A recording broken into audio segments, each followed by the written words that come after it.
Merci de votre fidélité au programme de Renouveau TV et bienvenue dans votre émission Les Grands Jurys. Ce soir, le Grand Jury reçoit le président du parti La Nation Commune Avance, l'ANCA. Vous l'aurez compris, nous recevons M. Cheikhne Camara, pas Cheikhne, mais Cheikhne Camara. Monsieur Camara, merci de cette toute première comparution devant les grands jurys. C'est à moi de vous remercier. Avec moi pour vous interroger, Abdraman Keïta, il est directeur de publication du journal Le Témoin. Bonsoir Abdraman. Bonsoir.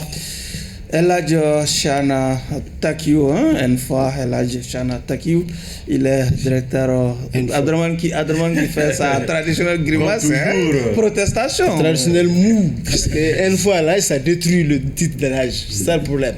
Quand on est une fois à l'âge, on n'est plus étranger, on ne peut pas être éternellement. Chana, vous êtes directeur de publication du journal Le 22 septembre. Merci d'être là. Merci Barou. Et je suis Oumar B. Sidibé pour ceux qui nous suivent sur la radio Renouveau FM ou la 98.1 FM encore une fois. Bienvenue à toutes et à tous. Monsieur Camara, votre observation sur la composition du jury.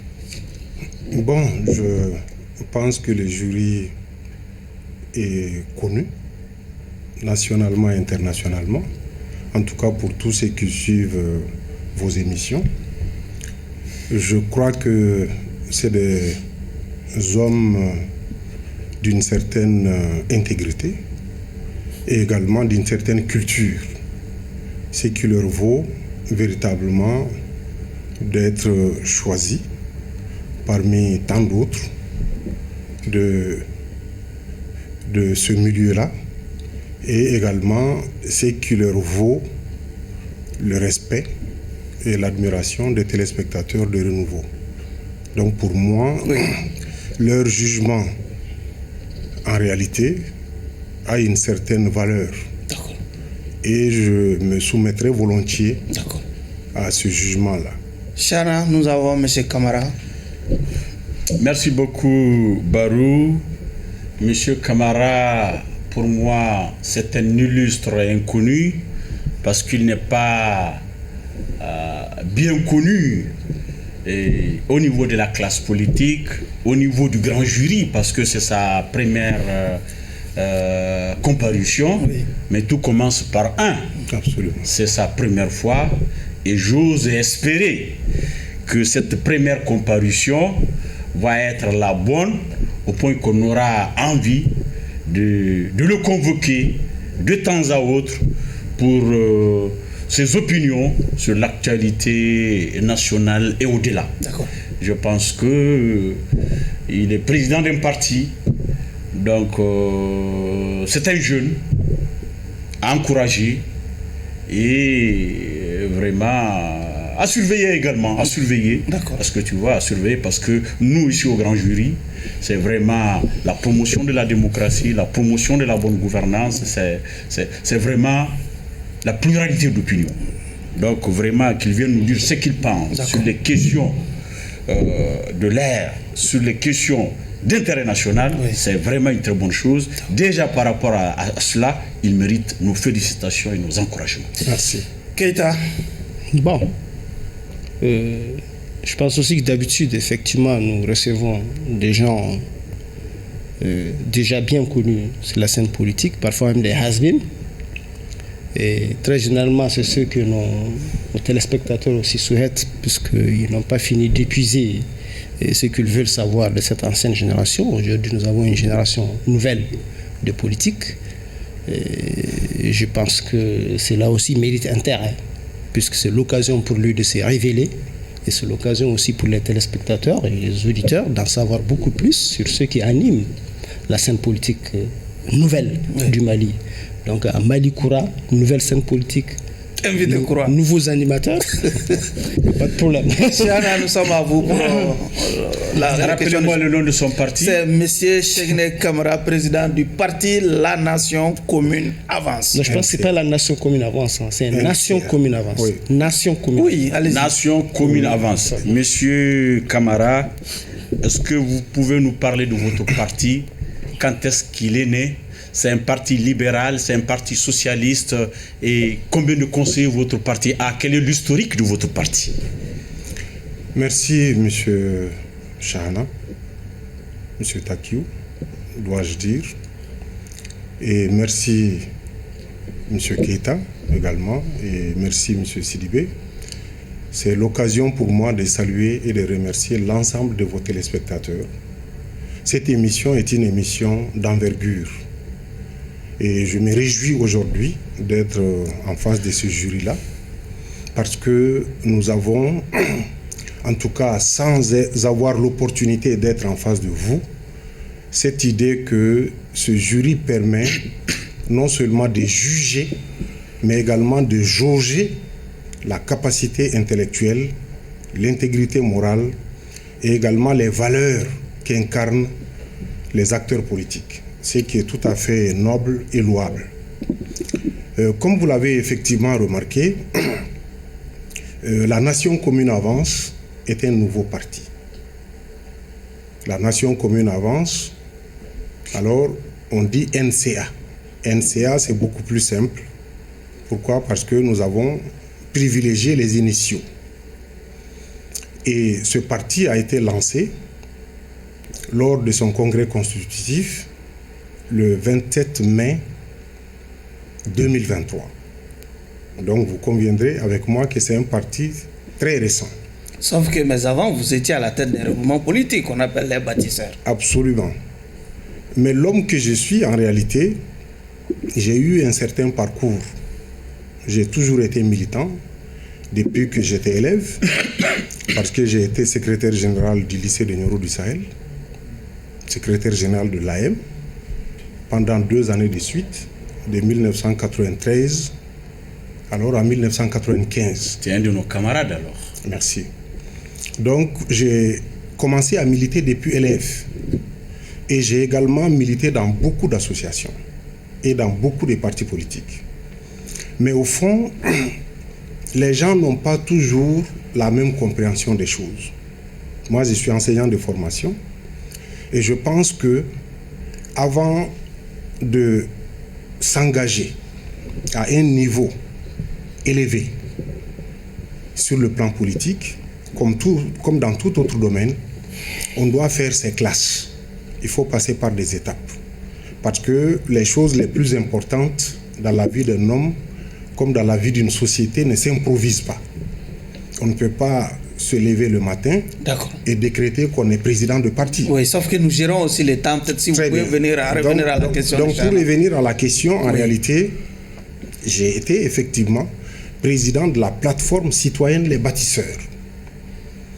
Et en 2020, nous avons eu l'opportunité d'être candidats aux élections législatives en commune 5 du district de Bamako. Et sur 24 listes, notre liste, qui est une liste indépendante, qui est allée sans alliance, a été 3e. Et effectivement, au regard de ce que nous avons pu mobiliser en termes, n'est-ce pas, d'électeurs, oui, et au regard de l'ancrage et de la dynamique que nous avons soulevée en commune 5, nous avons estimé effectivement qu'il fallait tirer les leçons de ces élections-là. Si on évaluait les listes en fonction c'est-à-dire que en fonction du résultat individuel, oui, notre liste serait première. Elle serait première parce que nous sommes allés sans alliés. Donc nous avons estimé qu'il serait intéressant, oui, si nous voulons travailler, parce que la politique, n'est-ce pas, les partis politiques sont les instruments les mieux indiqués pour conquérir et exercer le pouvoir. Oui.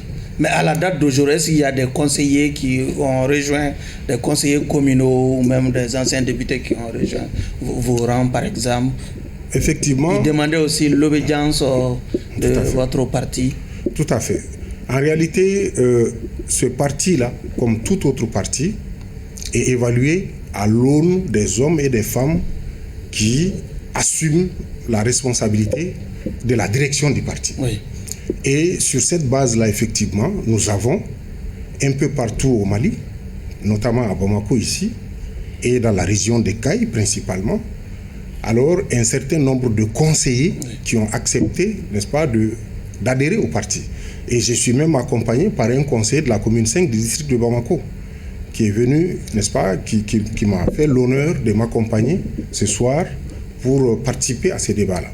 Donc nous avons des conseillers, mais nous n'avons pas encore de députés. Il n'y a même pas de députés, effectivement, parce qu'aujourd'hui nous avons des conseillers alors nommés du CNT. Donc nous pensons que nous avons effectivement une certaine crédibilité qui fait que des hommes et des femmes de qualité dans toutes les régions du Mali et également à l'étranger ont décidé d'adhérer à ce parti. Le but, c'est que le but, vous avez créé le parti, pourquoi? Est-ce que c'est un parti socialiste, libéral? Quelle est votre vision politique? C'est une question très importante. Notre parti est un parti libéral. Mais c'est un parti, n'est-ce pas, qui s'inscrit dans le libéralisme social. Nous pensons que libéralisme social. Oui, le libéralisme social, c'est important. Ça existe. C'est le libéralisme social, c'est un concept politique extrêmement important. Nous avons une histoire. Nous pensons que le Mali, contrairement à beaucoup de nations, a connu ce qu'on appelle la propriété privée. Les échanges nationaux et les échanges internationaux, à un moment où beaucoup d'autres pays africains ou beaucoup d'autres nations africaines l'ignoraient totalement. Donc, et quand nous nous référons à notre histoire, ce pays, à travers les empires, à travers les royaumes, alors a eu à commercer avec le monde extérieur, particulièrement avec l'Afrique blanche, entre guillemets, avec le Moyen-Orient. Et donc nous sommes un pays alors dont, n'est-ce pas, dont la culture même, le commerce triangulaire, la culture même montre que nous sommes attachés à la propriété privée, à la libre entreprise, à l'initiative, à l'engagement, à la création de la richesse. Mais cependant, nous pensons qu'il est extrêmement important que quand la richesse est créée, il faudrait qu'elle soit répartie de façon équitable, que ceux qui, notamment les travailleurs qui créent cette richesse-là, ne soient pas des laissés pour compte, que ceux qui n'ont même pas la capacité de participer à la création de la richesse ne soient pas totalement abandonnés. Donc il est important que, n'est-ce pas, la création de la richesse soit le leitmotiv à travers l'entrepreneuriat, à travers, n'est-ce pas, la participation de l'ensemble des acteurs économiques à la création, n'est-ce pas, des richesses, mais que cela puisse profiter. Abdraman a justement une question. La question, effectivement, votre obédience, je l'ai bien compris, votre obédience, mais il se trouve qu'aujourd'hui, ce que vous défendez comme obédience, c'est-à-dire le libéralisme, l'ouverture aux autres, le commerce aux autres, qui est quand même, comme vous l'avez dit, vraiment une pratique très ancienne dans notre pays, est-ce que cela est compatible avec la tendance que nous voyons aujourd'hui qui s'apparente à un repli sur soi au nom d'un certain souverainisme? On est quand même en porte-à-faux avec beaucoup de gens, avec des voisins, avec l'extérieur. L'option diplomatique actuelle. Oui, effectivement, l'option diplomatique actuelle. Les choix, ce qu'on appelle les choix stratégiques, les choix souverains du pays sont compatibles vraiment à ce que vous demandez comme libéralisme, alors que le libéralisme, c'est quand même, comme vous l'avez dit, quand même une ouverture au monde. Bien sûr. Comment est-ce que vous percevez vraiment cette incompatibilité entre vous, votre conviction de libéral et l'orientation actuelle des choses, ce qui prévaut actuellement? Bien. Donc, moi, je fais la différence entre les situations conjoncturelles et les situations structurelles. Je pense que notre pays traverse une situation conjoncturelle extrêmement difficile. Donc les choix souverains, tout ça, c'est une situation conjoncturelle. C'est conjoncturel. C'est clair qu'au fond, tout le monde peut comprendre que les choix actuels obéissent à des besoins du moment, à des réalités du moment. Sinon, aucun pays, fût-il même les pays les plus puissants, ne peuvent alors vivre en marge des autres sociétés. Aucune société ne peut se développer dans l'autarcie. Ce n'est pas envisageable. Toutefois, ceux qui ont la réalité de la gestion de l'État, à des moments bien déterminés de l'évolution historique et au regard des réalités et des besoins du moment, peuvent être amenés à faire des choix conjoncturels qui puissent peut-être, n'est-ce pas, alors répondre aux besoins du moment. Sinon, nous pensons que notre pays, alors, est un pays ouvert intellectuellement, culturellement, socialement, et que nous sommes un pays qui est frontalier avec 7 pays. Et de notre point de vue, si les Maliens et les Maliennes décidaient de confier la responsabilité de la gestion de l'État à ce parti qu'on appelle la Nation commune avance, nous pensons que chaque région administrative du Mali doit être un pôle de développement économique. C'est-à-dire que, à partir des CAI, par exemple, qu'est-ce que le Mali peut développer comme activité économique, comme activité génératrice de revenus, pour satisfaire à des besoins de nos populations voisines du Sénégal.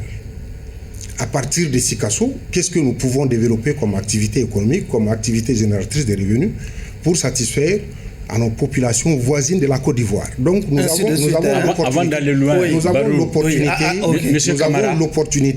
Monsieur Camara, avant d'aller loin, oui.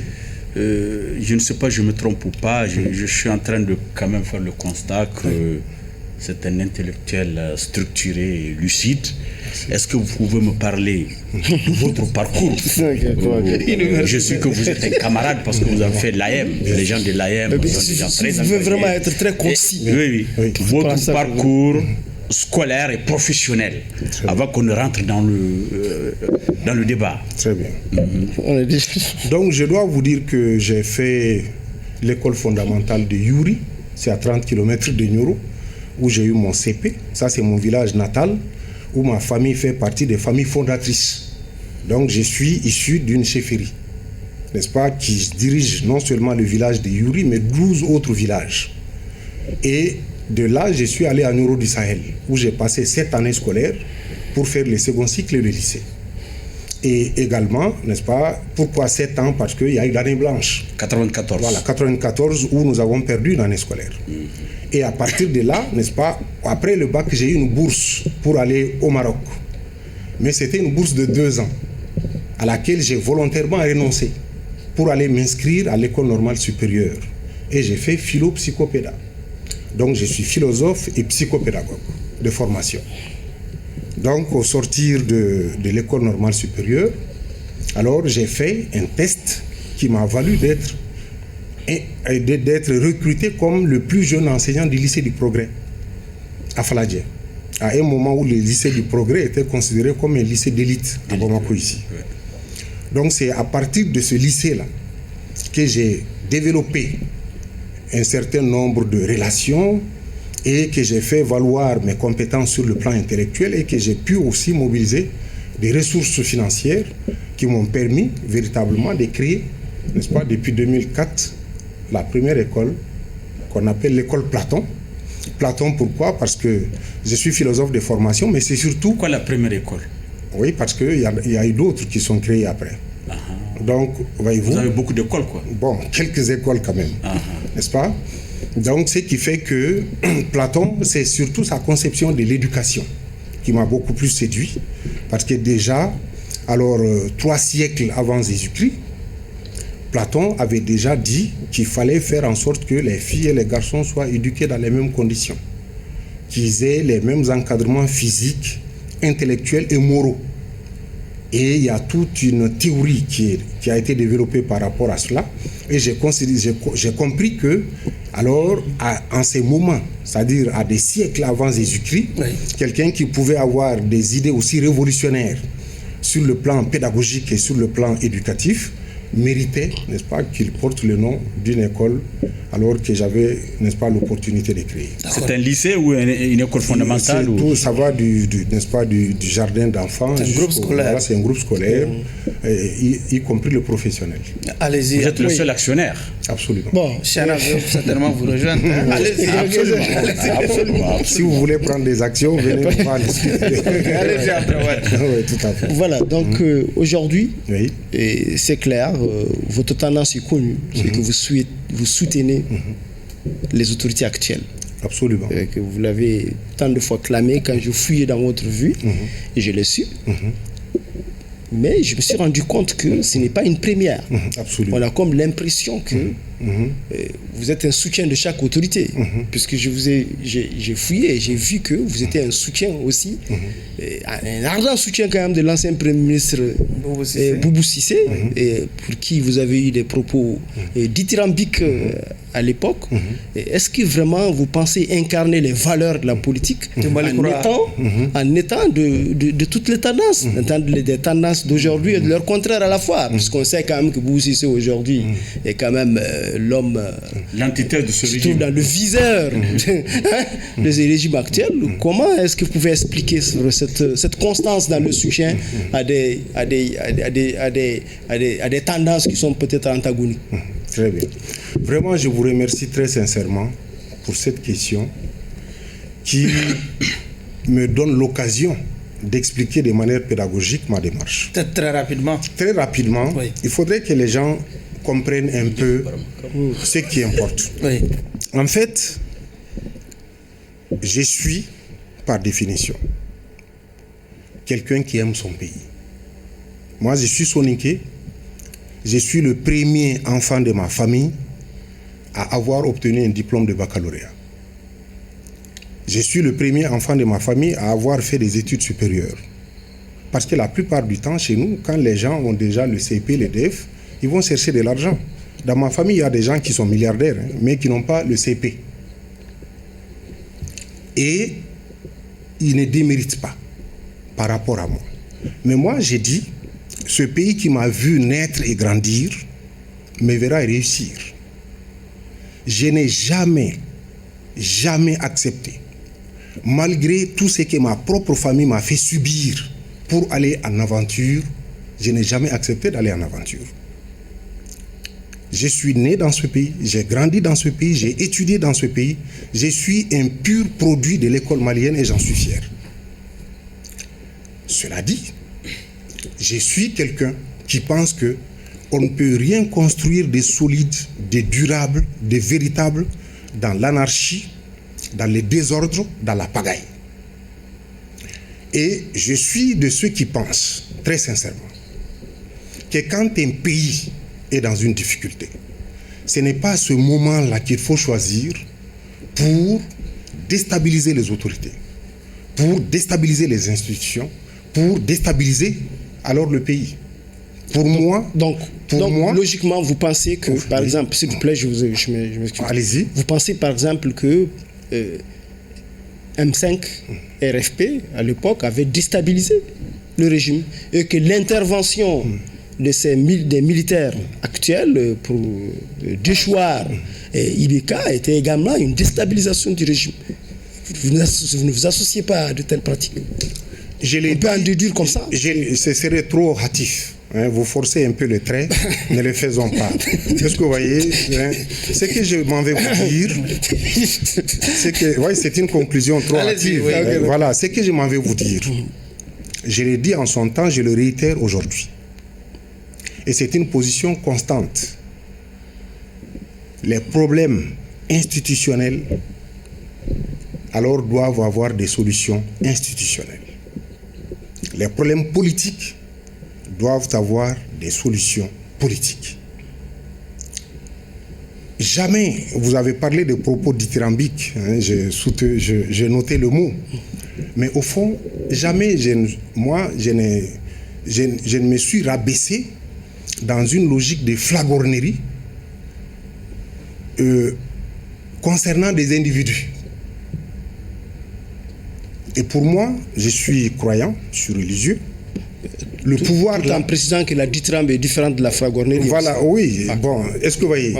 Et je vous dis, le pouvoir là... J'ai dit le pouvoir... Le pouvoir, c'est Dieu qui le donne. Oui. Et il le donne à qui il veut.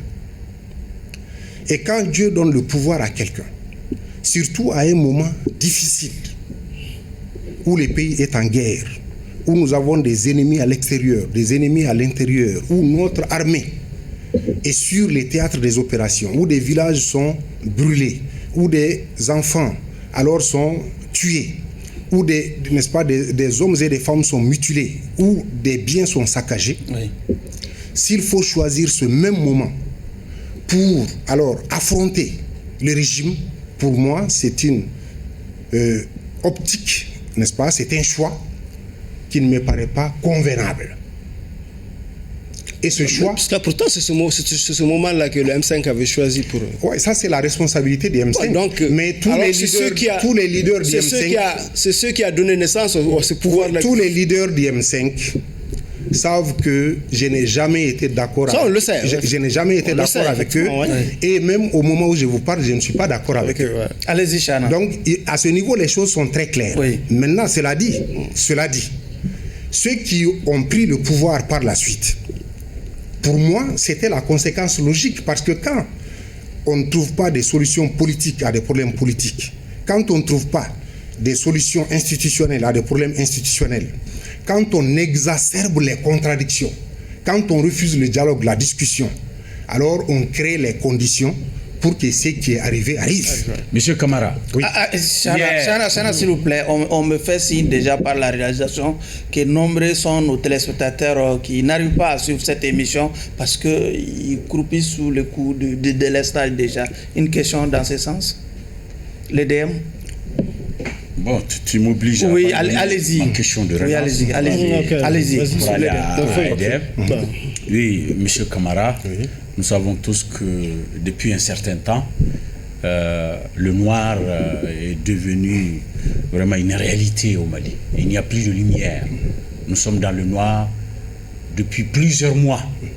Et pas plus qu'avant-hier, le ministre en charge de la lumière est venu sur la chaîne nationale pour donner des explications qui a enflammé la toile. Vous, quelle est votre lecture de cette situation d'obscurité dans laquelle le Mali nage aujourd'hui? Peut-être votre recette à la fin. Très bien. Bien sûr, Votre la politique énergétique de NCA. Oui, il ne peut pas avoir de nous expliquer, selon lui, qu'est-ce qui explique cette situation-là et qu'est-ce qu'il faut faire pour y remédier. Justement, allez-y. Et par ailleurs, est-ce que vous êtes convaincu par les explications de la ministre aussi? Allez-y. Avant de répondre à cette question, je voudrais noter avec beaucoup d'humilité que ceux qui ont, compte tenu des événements que nous connaissons, ont eu la responsabilité de la gestion de l'État actuel,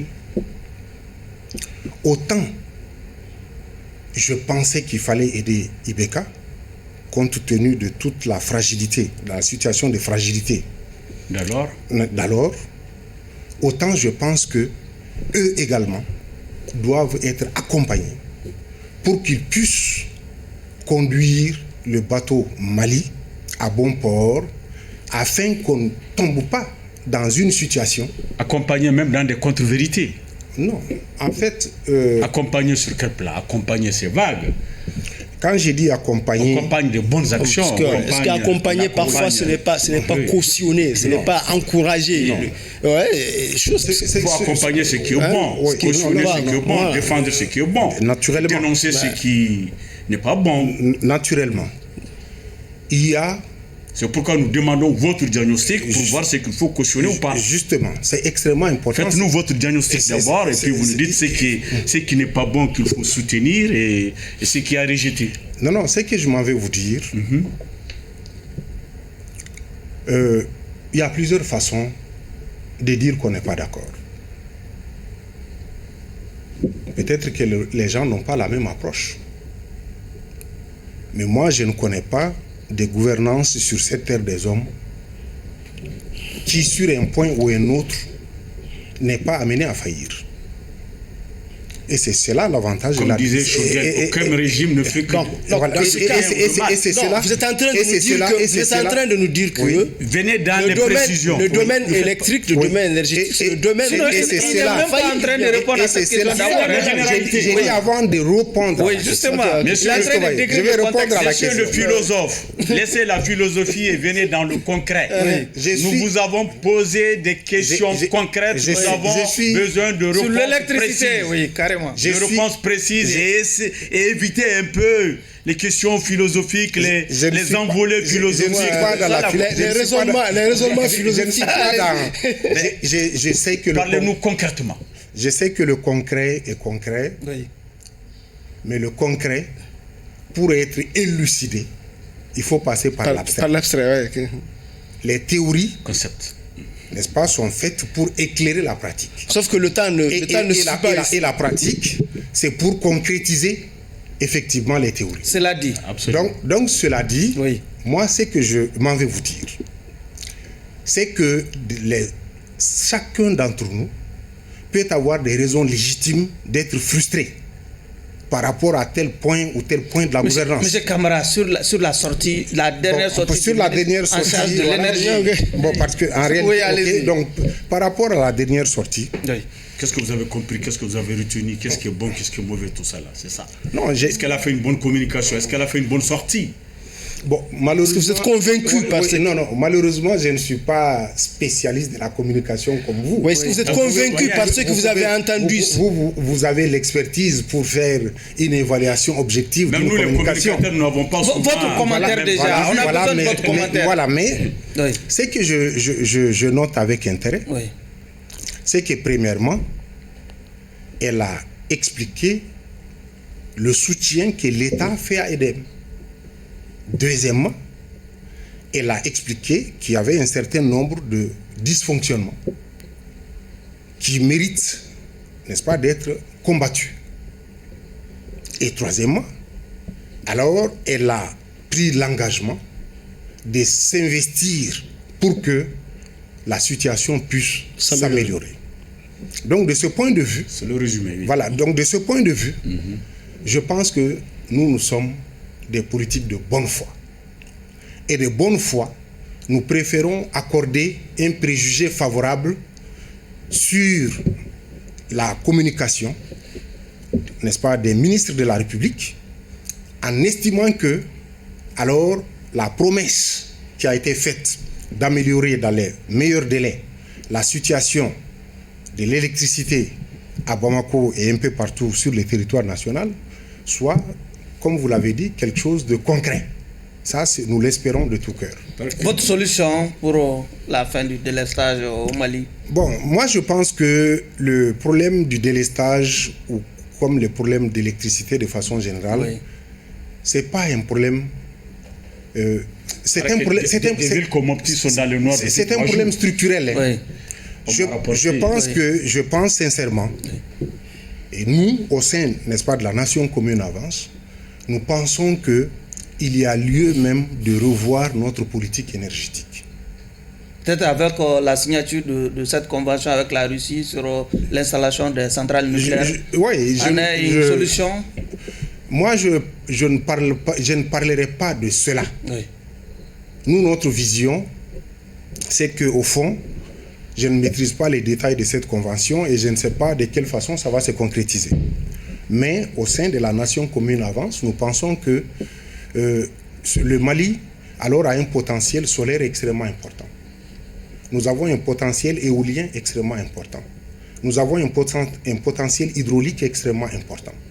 Donc il s'agit véritablement d'orienter notre politique énergétique en direction du vent qui souffle suffisamment. Quitter le thermique. Voilà, qui souffle suffisamment, n'est-ce pas, dans le Sahel, en direction du soleil, alors que nous avons, n'est-ce pas, à revendre, et effectivement, n'est-ce pas, des deux puissants fleuves, alors dont l'essentiel de leur parcours vous dites qu'on a du soleil à revendre, hein? Allez-y. Bon, retournons un peu sur votre soutien aux autorités.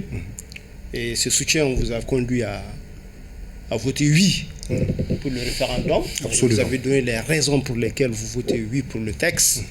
j'ai retenu cette phrase de vous. Si nous voulons avoir un pays fort, il faut un président fort et un parlement affaibli. Vous défendez cette phrase-là, vous l'avez dit, vous l'avez proclamé. Non seulement j'ai... Il va poser la question. Allez-y, ok.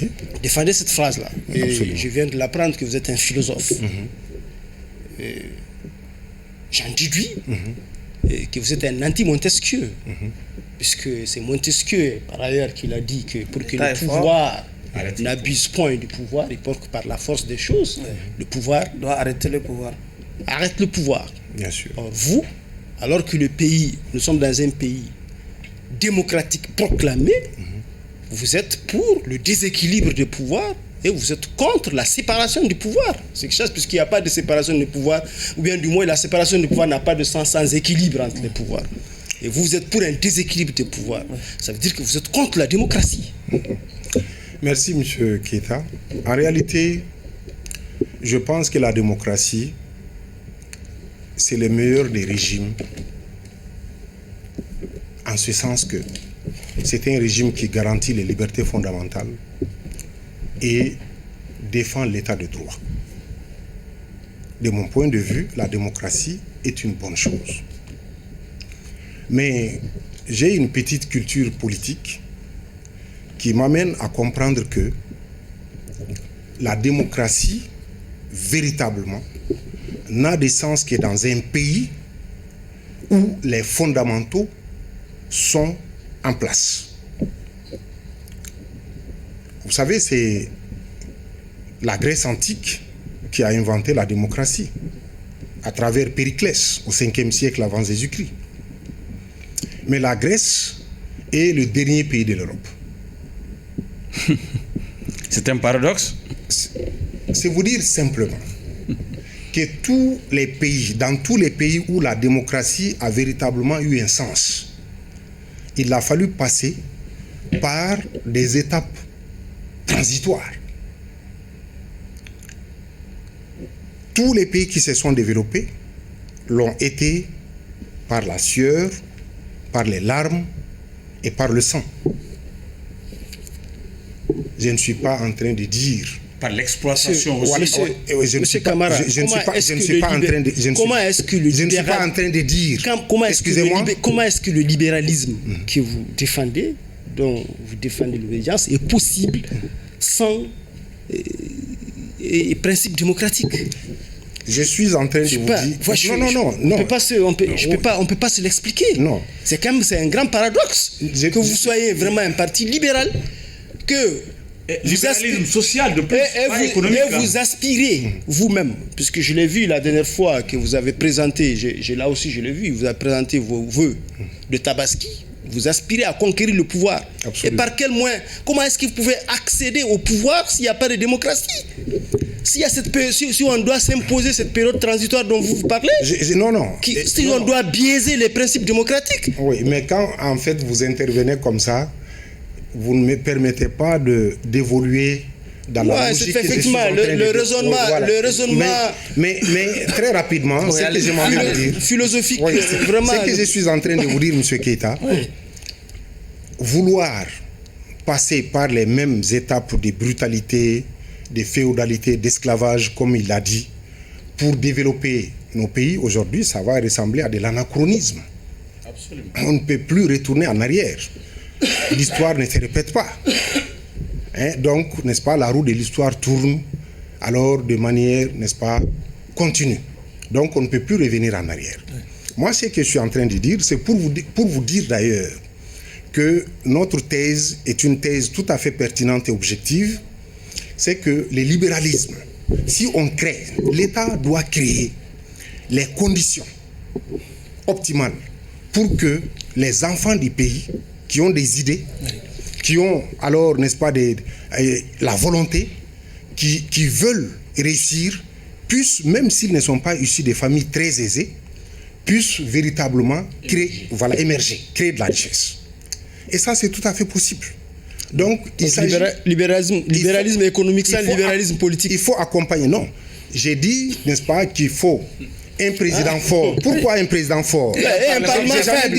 Un parlement, vous avez ajouté un parlement affaibli. Oui, affaibli, effectivement. Un parlement affaibli. Non, le parlement, c'est très rapide. Le parlement est une émanation du peuple. Le parlement, c'est l'émanation du peuple. Le parlement est élu. Il y a une incohérence. Non, c'est une incohérence apparente.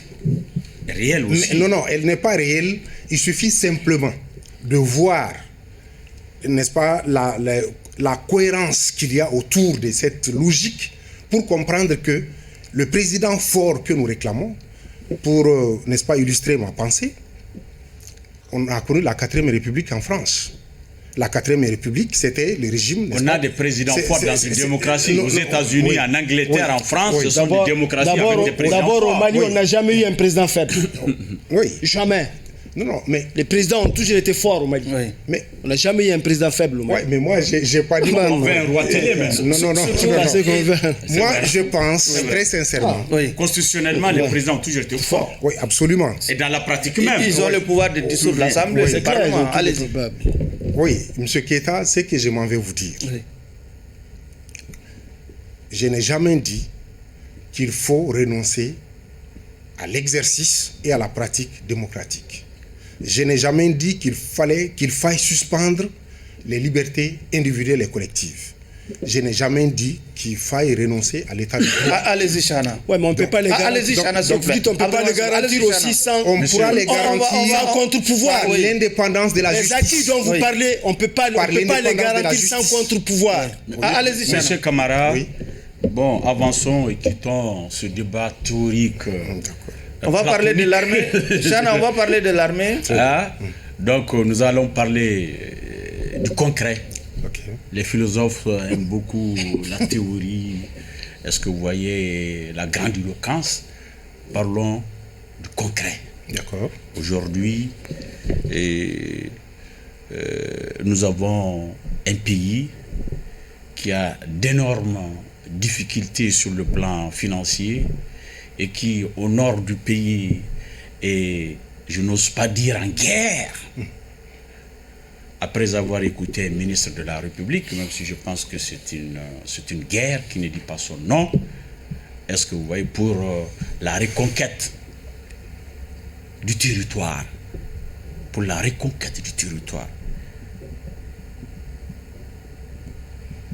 est-ce que vous pensez que cette reconquête du territoire doit être liée à la tenue des élections en tant que leader de formation politique? Très bien.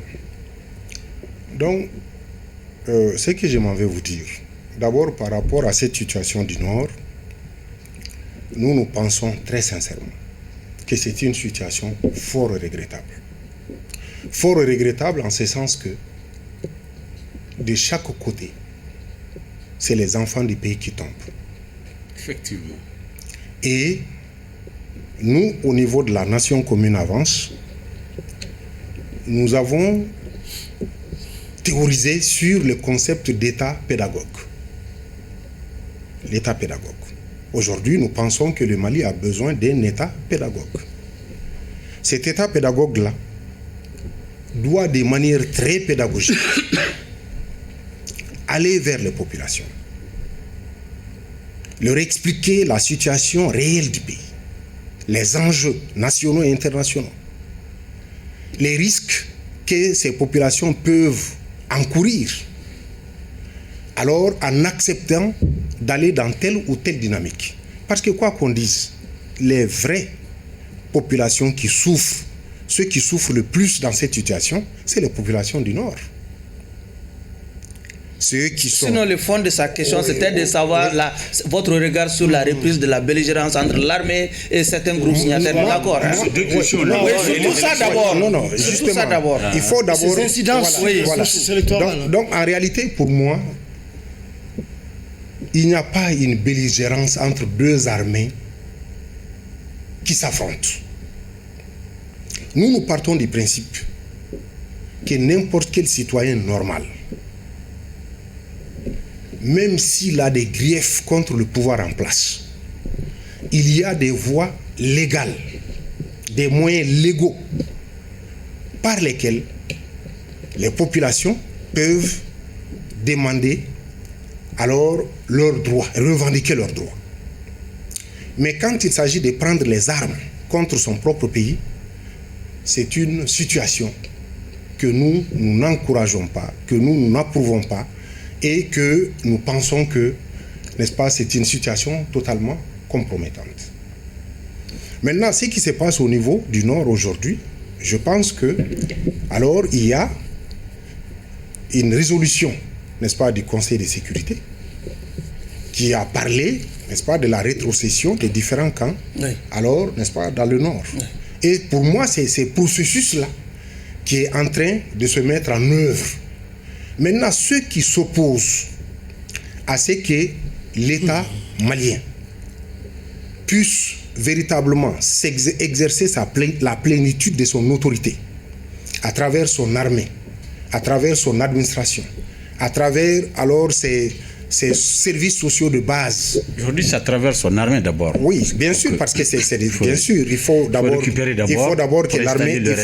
l'armée se déploie pour que l'administration puisse, n'est-ce pas, s'exercer, pour que les services sociaux de base puissent profiter alors à nos populations, l'autre volet de la question, populations qui ont tant souffert. Oui. Donc, de mon point de vue, il serait hasardeux de vouloir utiliser des méthodes qui, à mon avis,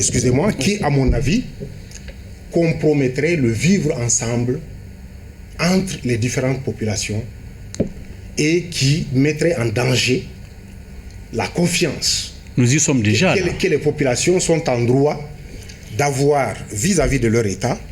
Et je pense que, en fait, il y a tout un ensemble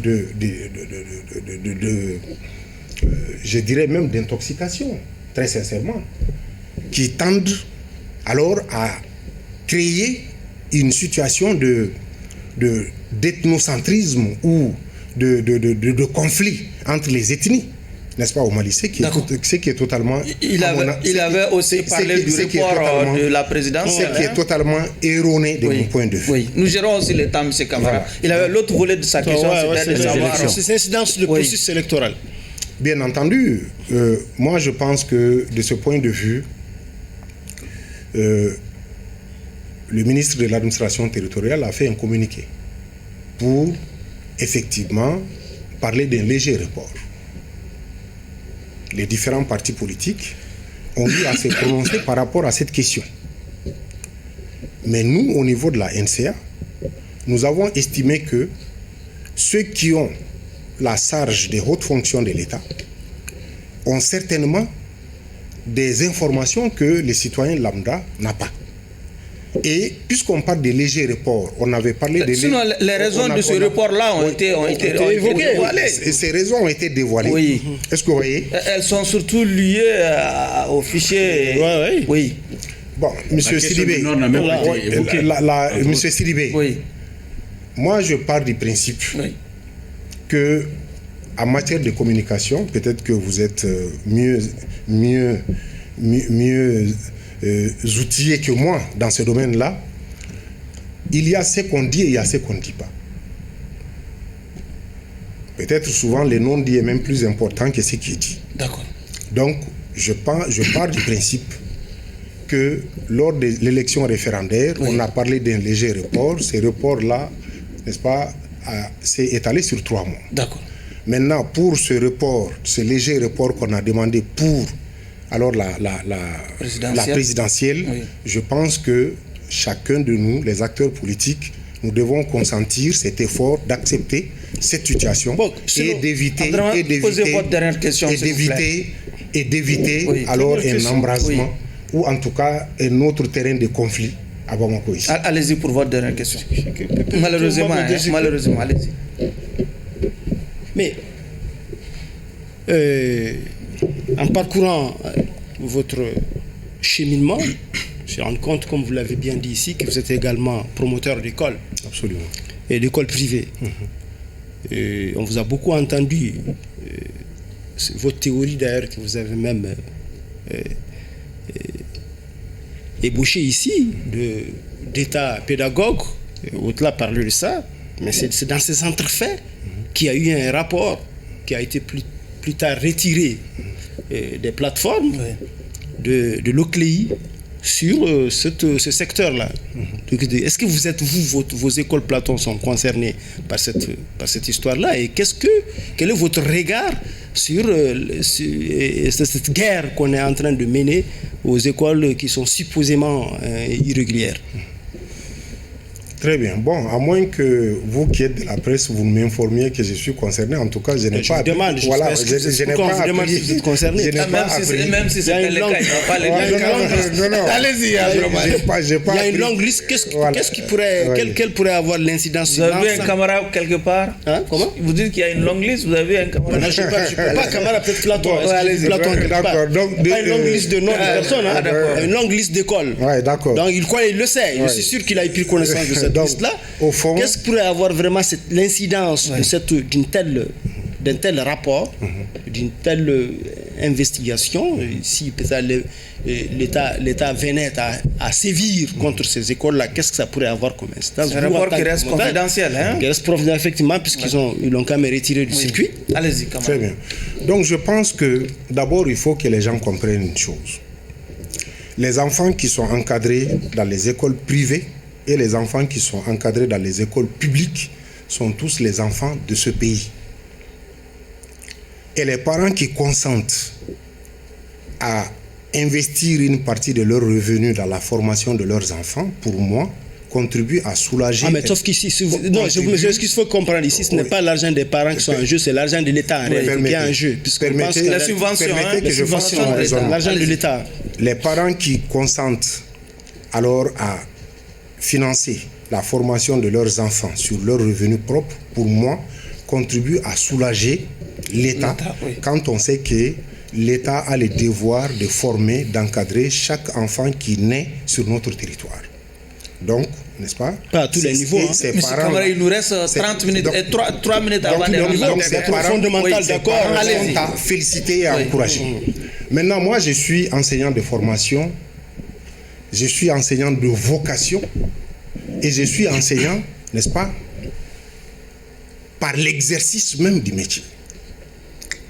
Je ne suis pas un promoteur d'école qui est seulement dans son bureau. Je prends la craie et j'enseigne les enfants de ce pays-là. Et j'en suis fier. Parlons de ce rapport confidentiel à présent. Concernant ce rapport, moi je dis que j'ai l'habitude de le dire, mais je le réitère ici, c'est une belle occasion. Quand quelqu'un veut ouvrir une clinique dans ce pays, il faudrait que la personne soit médecin. Mais n'importe qui aujourd'hui est devenu promoteur d'école. Donc on ne peut pas penser que il est plus important alors de soigner le corps plus que l'esprit. Pour moi, il est déjà, n'est-ce pas, ce serait déjà important de veiller à ce que n'importe qui ne soit pas promoteur d'école. Deuxièmement, ceux qui sont en cause ou ceux qui seraient en cause à travers ces rapports-là, moi je pense que nous sommes dans un état de droit. D'accord, chacun doit assumer ses responsabilités par rapport à cette situation. Monsieur Camara, à l'entame de l'émission, vous avez dit que vous êtes un ancien de l'AEM. Absolument. Demain, 27 octobre, je pense que ça va être le 33e anniversaire de l'Association des élèves et étudiants du Mali, et créée en 1990 sous le leadership de Dr Oumar Marikou. L'AEM, qu'est-ce que ça vous dit? Qu'est-ce que cela a contribué dans votre vie, dans votre cursus universitaire? Qu'est-ce que vous pensez de l'AEM? L'AEM d'hier et l'AEM d'aujourd'hui, bien sûr. Oui. Bon, en réalité, l'AEM a beaucoup évolué. En 30 secondes. Voilà, ce que je m'en vais vous dire, moi je suis fier d'avoir été responsable scolaire de l'association des élèves et étudiants du Mali. Et je crois que les convictions pour lesquelles les élèves se sont organisés pour véritablement, n'est-ce pas, faire triompher la démocratie, la liberté et également les meilleures conditions d'études, de formation et, n'est-ce pas, et mieux-être pour nos populations étaient des causes nobles et tout à fait légitimes qui restent d'actualité. Maintenant, il est clair que l'AM, n'est-ce pas, des années 90 n'est pas l'AM des années 2023.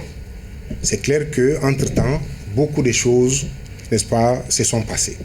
Mais je pense qu'il est toujours important pour les enfants de se mettre ensemble dans ces structures-là parce que ça permet d'abord d'avoir le sens du militantisme, le sens de l'organisation, le sens du civisme, le sens de l'engagement patriotique, c'est la responsabilité citoyenne. Donc pour moi, c'est quelque chose, en tout cas, que moi je n'ai pas regretté, n'est-ce pas, d'avoir eu à assumer. Hein, est-ce que vous êtes fier de l'AM d'aujourd'hui? C'était le fond aussi de sa question. Moi, très sérieusement, moi en tant qu'ancien de l'AM, je vous dis quelque chose. Oui. Moi aussi, j'étais secrétaire général de l'AM. En tant que je vous dis, je ne vois pas ce que l'AM, dans son parcours, a apporté à ce pays-là. Très sérieusement. On ne va pas relancer le débat, Abdraman. À part d'avoir contribué à chasser Moussa du pouvoir, je ne vois pas, au-delà de ça, ce que l'AM a apporté. Très sérieusement. Abdraman, s'il vous plaît. Je suis diamétralement opposé au point de vue d'Abdraman. L'AM a tout donné à la démocratie malienne. L'AM a tout donné à la démocratie malienne. L'AM a détruit l'école. On va donner la priorité à l'invité, au point de vue de l'invité. L'AM a détruit l'école malienne. Non, moi j'ai déjà... un débat. Non, je parle simplement du principe que grâce aux revendications de l'AM, beaucoup d'enfants qui venaient, n'est-ce pas, des coins de Brousse, à Bamako ici, qui n'avaient pas d'attache familiale, grâce à, n'est-ce pas, à cet accompagnement financier qu'ils recevaient, ont pu quand même étudier, terminer leurs études et sont en train de servir dignement. Monsieur Camara, nous sommes malheureusement au terme des débats pour le compte de cette audience, même si Abdraman n'est pas d'accord sur ce bilan que vous venez de présenter, vous et Chana. Nous allons nous retirer pour procéder à la délibération. Moi, je ne suis pas d'accord. Effectivement, j'attendais l'homme politique courageux, capable de s'assumer par rapport à certains choix. J'ai plutôt rencontré le philosophe dans des raisonnements, avec des raisonnements dans lesquels on se perd. Et lui-même parfois se perd en conjecture dans ses propres raisonnements. Vous voyez, je ne suis vraiment pas convaincu, je ne suis pas assuré que cette jeune génération de politiques puisse prendre le flambeau de la politique avec le civisme qui le caractérise. J'ai vu vraiment un homme politique très civiste. Et je n'ose pas dire qu'il est avec tous les pouvoirs, mais il trouve les moyens quand même de s'accommoder, il trouve les moyens de s'adapter à toutes les politiques. Il était hier avec Boubou Cissé, aujourd'hui avec cette transition, qu'il a peur de critiquer même sur les choses les plus évidentes. Ceci dit, je pense aussi que ce n'est pas avec une première comparaison aussi qu'il faut briser les ardeurs d'un jeune politique comme lui qui est en train de chercher ses marques, Monsieur le Président. Donc, vous lui accordez une circonstance atténuante pour lui donner vraiment le temps et l'occasion de mûrir avant de revenir peut-être un jour le grand jury et être beaucoup plus convaincant qu'aujourd'hui. Chana. Merci, Monsieur le Président. Monsieur le Président, nous avons écouté un jeune leader qui a créé son parti politique il n'y a même pas 6 mois.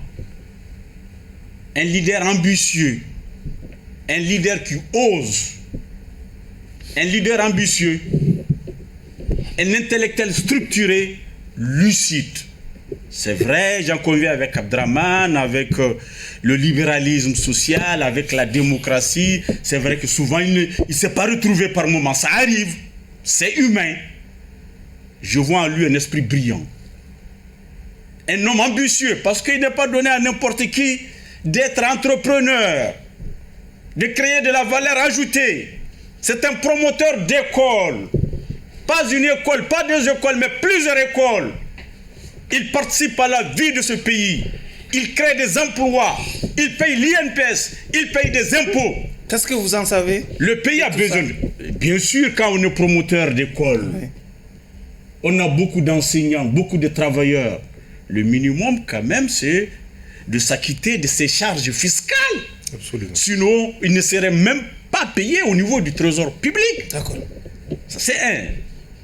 Deux, Monsieur le Président, c'est sa première comparution devant le grand jury. Je pense que nous devons être indulgents vis-à-vis de jeunes, de ceux qui font leurs premières preuves, les encourager à se battre, à se frotter aux vieux, les encourager à améliorer leurs idées.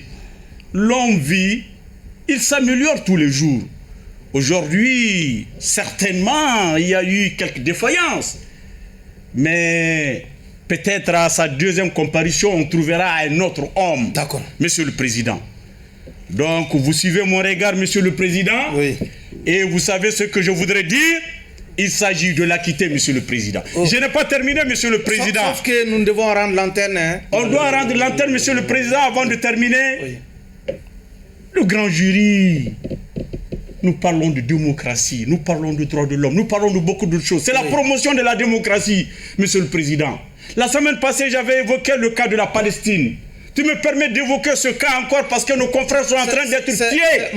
Malheureusement, 23 journalistes tués en Palestine. D'accord. C'est bon. Les sièges des organes de presse sont bombardés délibérément en Palestine. On a compris. Personne n'y entre, personne n'en sort. D'accord, c'est bien compris. Blocus total. D'accord. Plus de 7000 morts. Avec la lâcheté de la communauté internationale qui tarde à trouver un cessez-le-feu. D'accord, avec... Pour terminer, Monsieur Barou, tu me permets aussi d'évoquer ce qui se passe dans notre pays. Malheureusement... Avec les documents administratifs. Malheureusement, nous ne sommes pas avec les documents administratifs, samedi, même si nous ne sommes pas en direct, samedi, c'est la date limite de dépôt de certains documents. D'accord. Il y a des candidats qui n'ont toujours pas eu leurs documents. Donc, il est intéressant que le gouvernement puisse reporter la date de dépôt des candidatures. Okay, c'est bien compris. Après avoir écouté les deux réquisitoires, j'ai noté que chacun de vous a essayé de diviser la poire en deux et je préfère mettre l'affaire en délibéré pour prononcer le verdict la semaine prochaine. Monsieur Camara, votre commentaire? Bon, je ne peux que vous remercier et également remercier vos collègues pour les pertinentes questions qui ont été posées et dire que chacun de nous, en sa façon, dans son domaine, se doit d'apporter sa pierre à l'édification de ce pays. D'accord. Nous sommes une génération qui, en réalité, détient aujourd'hui le témoin. C'est comme dans la course de relais.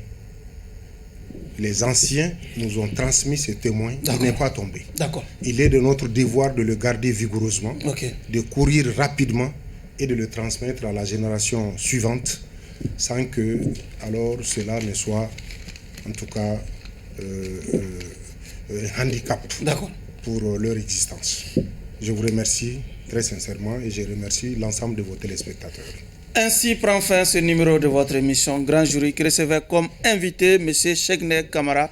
Il est président du parti Nation Commune Avance. Merci à vous de nous avoir